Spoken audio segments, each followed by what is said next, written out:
ये निर्देश दिया है कि अभी सरकार का जो फैसला आया था कि सिर्फ 6 एलपीजी गैस सिलेंडर पर सब्सिडी दी जाएगी, उसके तहत जहां हमारी सरकारें हैं, कांग्रेस की राज्य सरकारें जहां हैं, वो 3 सिलेंडर पर और यानी 6 और 3 9 सिलेंडर पर सब्सिडी देगी। लेकिन विपक्ष इतने पर भी कांग्रेस को बख्शने को तैयार नहीं है। विपक्ष अब कांग्रेस से ये पूछ रहा है कि 6 से बढ़ाकर 9 सिलेंडर्स की सीमा करने का फैसला तो अच्छा है, लेकिन राज्य सरकार 3 सिलेंडर पर जो सब्सिडी के तौर पे पैसा खर्च करेगा, क्या उसकी भरपाई कांग्रेस पार्टी करेगी? अगर हाँ, तो कैसे? ममता बनर्जी ने कहा है कि सरकार नाटक कर रही है और झूठ बोल रही है। ममता बनर्जी ने कहा कि सरकार को गलत बयानी नहीं करनी चाहिए। उनका कहना है कि सरकार को कोई भी फैसला लेने से पहले बात करनी चाहिए थी, जो उसने नहीं की। ममता का कहना है कि सरकार ने सुधार के ये कदम किसी एक खास तबके के लिए उठाए हैं। ममता ने यह भी आरोप लगाया है कि तथ्यों को गलत तरीके से पेश किया जा रहा है। ममता का कहना है कि अपने रुख के बारे में सोनिया गांधी को वो 14 सितंबर को ही बता चुकी थी। उन्होंने तो यहां तक कहा कि सरकार को साल में 24 सिलेंडर देने चाहिए। वहीं रेल मंत्री मुकुल रॉय ने कहा है कि उन्हें प्रधानमंत्री कार्यालय की तरफ से कोई भी संदेश नहीं भेजा गया। ममता बनर्जी की तरफ से फेसबुक पर किए गए एक पोस्ट में कहा गया है कि अगर उनके पास कहने के लिए कुछ नया होगा तो वो जरूर बताएंगी। डीजल कीमतों और आर्थिक सुधारों पर चारों तरफ से घिरी कांग्रेस में रोल बैक की संभावनाओं पर विचार जारी है। आज पीएम आवास पर कांग्रेस कोर ग्रुप की बैठक भी हुई।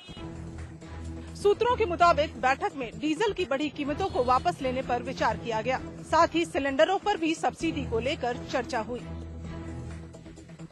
बैठक खत्म होने के बाद वित्त मंत्री पी चिदम्बरम ने साफ कहा कि रोल बैक पर अब तक कोई विचार नहीं हुआ है। We have tried to speak to her. 4 days ago, the Prime Minister tried to speak to her. We have left a message to her that she can speak. We have not heard anything. Let the ministers are coming. We'll see. Let the ministers are coming. We'll talk. Samajwadi party अध्यक्ष मुलायम सिंह यादव ने केंद्र सरकार को आड़े हाथों लिया है।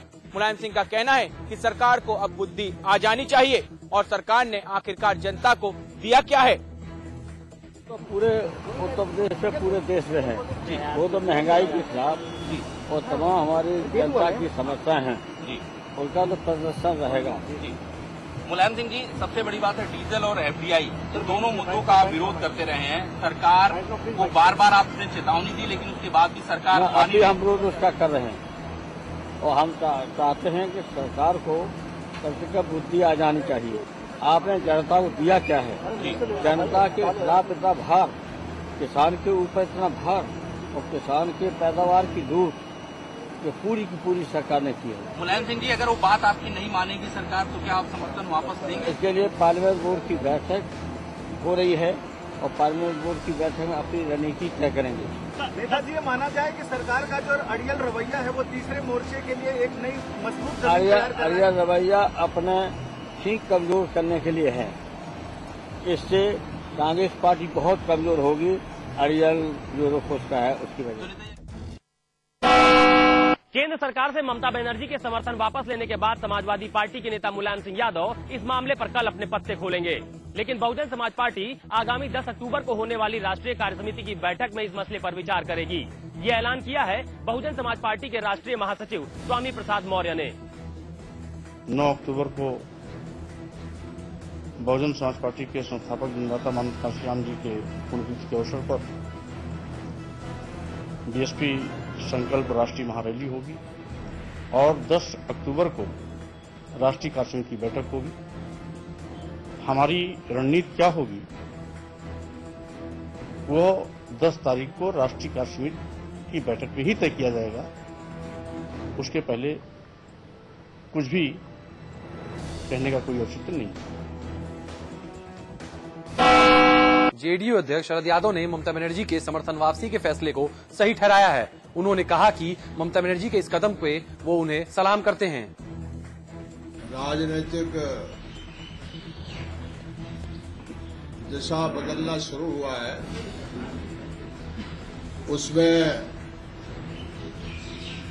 ममता जी का कदम जो है वो एक तरह से लॉन्ग मार्च।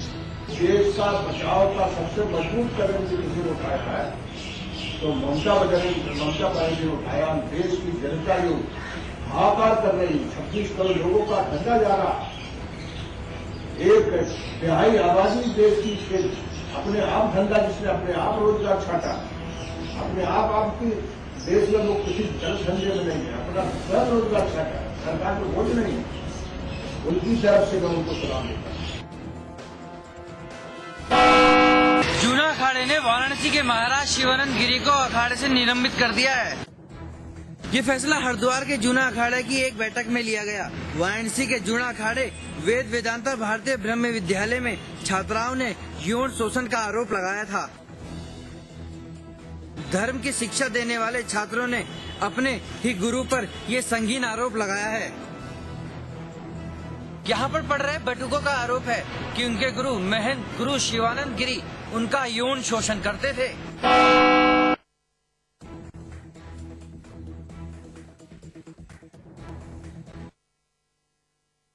गाजियाबाद के गांधीनगर इलाके में चोरों ने एक ज्वेलरी शॉप में सेंध लगा डाली। चोरों ने यहां से 30 लाख के माल पर हाथ साफ कर दिया। दरअसल चोर बड़े ही शातिर अंदाज में रस्सी के सहारे शोरूम में चढ़ गए। उसके बाद ग्रिल काटकर शोरूम में दाखिल हुए। इसके बाद चोरों ने जमकर लूटपाट की। आनन फानन में इसकी सूचना पुलिस को दी गई। पुलिस ने मौके से गैस कटर, तिरपाल और अन्य सामान बरामद किया है। फिलहाल पुलिस ने चोरों की धरपकड़ तेज कर दी है। ऋषिकेश से बीजेपी विधायक प्रेमचंद अग्रवाल के घर बदमाशों ने चोरी कर ली। चोर घर से ज्वेलरी और नकदी समेत लाखों रुपए का माल लेकर रफू चक्कर हो गए। वारदात की सूचना मिलने पर पुलिस ने जांच शुरू कर दी है, लेकिन चोर अभी भी पुलिस की गिरफ्त से बाहर है। वहीं पुलिस का दावा है कि जल्दी चोरों को गिरफ्तार कर लिया जाएगा। जालौन में एक छात्रा ने कॉलेज के प्रिंसिपल पर पीटने का आरोप लगाया है, जिसके बाद छात्रा के परिजनों ने कॉलेज में जमकर हंगामा किया। पीड़ित छात्रा का कहना है कि वो बिना ड्रेस के कॉलेज में गई हुई थी, जिसके बाद प्रिंसिपल ने उसकी जमकर पिटाई कर दी और उसे भला बुरा कहा। वहीं पीड़ित छात्रा के परिजनों का कहना है कि वो आरोपी प्रिंसिपल के खिलाफ केस दर्ज कराएंगे। दूसरी ओर कॉलेज की प्रिंसिपल इन आरोपों को सरे से नकार रही है। उनका कहना है कि उन्होंने छात्रा के साथ कोई मारपीट नहीं की है। जिले के मोहम्मदी कस्बे में चोरी करते हुए रंगे हाथ एक मासूम लड़की को पकड़ा गया है। दरअसल लड़की पंजाब नेशनल बैंक से 5 लाख रुपए चुरा कर भाग रही थी। पुलिस ने नाकाबंदी करके लड़की को गिरफ्तार कर लिया है। लड़की के पास चोरी किए हुए रुपए बरामद कर लिए गए हैं। वारदात के बाद बैंक में हड़कंप मच गया। बाद में लड़की को हरदोई की बच्चा जेल भेज दिया गया है। जिले में बढ़ रही चोरी व आपराधिक वारदातों के पीछे अपराधी बच्चों का इस्तेमाल कर रहे हैं। विभाग में बादल फटने से मरने वालों की संख्या 69 हो चुकी है। अभी भी कई लोग मलबे में दबे हुए हैं। प्रशासन की ओर से दबे लोगों को बाहर निकालने की कोशिश जारी है। आपको बता दें कि उगमड़ में बादल फटने के बाद आई आपदा से पूरा इलाका तबाह हो चुका है। एक तरफ जहां लोग अपनी जिंदगी के बिखरे टुकड़ों को जोड़ने में लगे हैं, वहीं दूसरी ओर मलबे से अभी भी शवों को निकालने का काम जारी है। सेना युद्धस्तर पर राहत कार्य में जुटी है, लेकिन लगातार हो रही बारिश की वजह से राहत कार्य में कई बाधाएं उत्पन्न हो रही हैं। श्रीनगर का गुरुद्वारा आपदा पीड़ित परिवारों को मदद पहुंचाने के लिए आगे आया है। ऊखीमठ में आए आपदा में मरने वालों की संख्या 69 पहुंच चुकी है। आपदा पीड़ित को प्रशासन राहत पहुंचाने में जुटा है। आपदा पीड़ितों की मदद के लिए अब कई संस्थान भी सामने आ रहे हैं। श्रीनगर के गुरुद्वारा परिवार में आपदा पीड़ित लोगों की मदद के लिए आगे आए हैं। गुरुद्वारा परिवार में पीड़ितों की मदद के लिए 1 महीने का राशन तैयार किया है, जिसमें करीब 100 परिवारों ने आवश्यक सामग्री पैकेज तैयार कर लिए हैं। इस मदद को डीएम की देखरेख में पीड़ितों तक पहुंचाया जाएगा। लखनऊ में आज बीजेपी की होने वाली बैठक स्थगित कर दी गई। इस बैठक में बीजेपी के कई बड़े नेताओं के शामिल होने की उम्मीद थी। ये बैठक फिलहाल टाल दी गई है। बैठक किन कारणों के चलते टाली गई है, इसका पता अभी तक नहीं चल पाया है। दरअसल ये बैठक केंद्र की गलत नीतियों के खिलाफ समेत कई मुद्दों पर चर्चा के लिए की गई थी। आपको बता दें कि 20 तारीख को केंद्र की गलत नीतियों के खिलाफ एनडीए ने देशव्यापी बंद का ऐलान किया है, जिसके बाद कई पार्टियों ने बंद का समर्थन किया था। लेकिन अब बैठक कब होगी इसका ऐलान बाद में होगा। में अज्ञात शव के मिलने से सनसनी का माहौल बना हुआ है और ये लाश करीब 12 घंटे तक सड़क पर पड़ी रही। मीडिया के संज्ञान में मामला आने पर पुलिस हरकत में आई। कल शाम दोमी फाटक के पास में एक अज्ञात व्यक्ति का शव पड़ा हुआ था। कितने घंटे हो गए लगभग पड़े हुए यहाँ पर? आप लगा लो 7:30 बजे के लगभग से यहीं पे। 7:30 किस समय के? 7:30 रात के 7-8 बजे के लगभग। तो अभी तक पुलिस ने कोई कार्रवाई नहीं की इसमें? अभी गए थे कांस्टेबल करण सिंह, तो अभी गए थे थोड़ी देर हो। जिसकी जानकारी राह चलते लोगों ने पुलिस को दी, लेकिन पुलिस ने वहां जाने की जहमत तक नहीं उठाई। आगरा में एक कलयुगी पति ने अपनी पत्नी पर तेजाब फेंककर जला दिया है, जिसके बाद आनंद फानन में एसएल मेडिकल कॉलेज में भर्ती कराया गया है, जहां इलाज जारी है। वहीं वारदात के बाद आरोपी पति फरार हो गया। बताया जा रहा है कि कमर जहां अपने पति सलमान के साथ रहती थी, सलमान शराब का आदी था, जिसको लेकर दोनों अक्सर झगड़ा होता था। बीते दिन दोनों के बीच जमकर झगड़ा हुआ और सलमान ने अपनी पत्नी पर तेजाब डालकर घायल कर दिया। अब पुलिस आरोपी पति की तलाश कर रही है और घायल पत्नी अस्पताल में तड़प रही है। होली में ग्रामीणों ने एसपी आवास का घेराव किया और पुलिस प्रशासन के खिलाफ जमकर नारेबाजी की। दरअसल सगर गांव में 1 महीने पहले मंदिर से लाखों की चोरी हो गई थी, जिसका खुलासा पुलिस अभी तक नहीं कर पाई है। पुलिस मामले की जांच के लिए अभी तक लोगों से पूछताछ कर रही है। बीते दिन पुलिस ने 2 छात्रों को पूछताछ के लिए थाना बुलाया और जमकर दोनों की पिटाई कर दी, जिस पर ग्रामीणों में आक्रोश हो गया। जिसके बाद मंगलवार को लोगों ने एसपी आवास का घेराव किया और जमकर प्रदर्शन किया। मीट के डीएम ने डीपीआरओ कार्यालय में छापामारी कार्रवाई को अंजाम दिया है।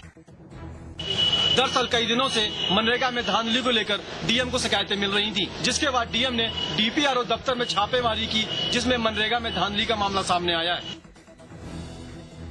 जिसमें सफाई कर्मचारी की सर्विस बुक के अलावा कैश बुक में भी अनेक अनियमितताएं पाई गई हैं, जिसके लिए प्रशासन को पत्र भेजकर कार्रवाई की मांग की गई है।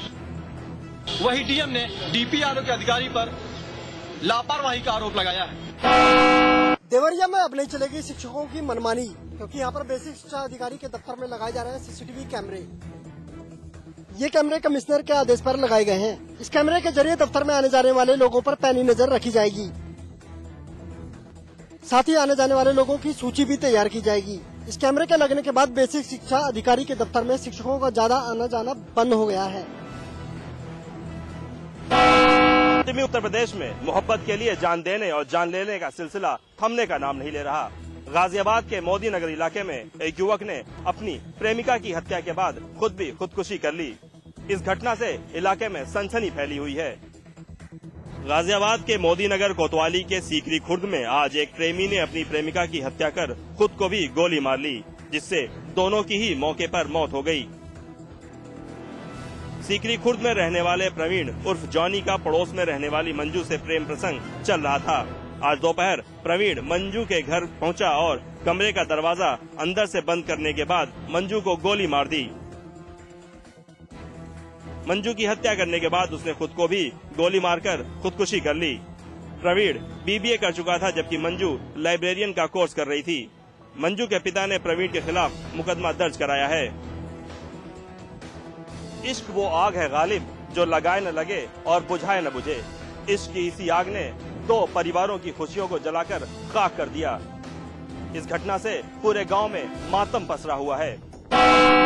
बाराबंकी में एक रिटायर्ड अध्यापिका की जमीन हड़पने का मामला सामने आया है। त्रिवेदीगंज में रहने वाली पूर्व अध्यापिका विंदेश्वरी ने अपने रिश्तेदार गिरिजा दत्त मिश्रा और उनकी पत्नी रामा देवी पर करोड़ों रुपए की जमीन हड़पने का आरोप लगाया है। गिरिजा पर आरोप है कि उसने धोखे से बुजुर्ग विंदेश्वरी की जमीन अपने नाम करवा ली है। इस मामले में विंदेश्वरी ने गिरिजा दत्त के खिलाफ केस दर्ज करवाया है। केस दर्ज होने के बाद से ही आरोपी फरार है। पुलिस फिलहाल आरोपी और उसकी पत्नी की तलाश कर रही है। इस फर्जीवाड़े के बाद पीड़ित अध्यापिका सदमे में है। कन्नौज में ओवरलोडिंग एक बड़ी समस्या बनती जा रही है। पुलिस और प्रशासन के सामने ही गाड़ियों में ओवरलोडिंग हो रही है। बावजूद इसके इस मामले में अब तक कोई ठोस कदम नहीं उठाया गया। ओवरलोडिंग की वजह से शहर में हादसे बढ़ते जा रहे हैं। हादसों का शिकार होकर अब तक कई लोगों की मौत हो चुकी है, जबकि कई घायल हो गए हैं। यात्री सवारियों की गाड़ियों में लोग अपनी जान जोखिम में डालकर यात्रा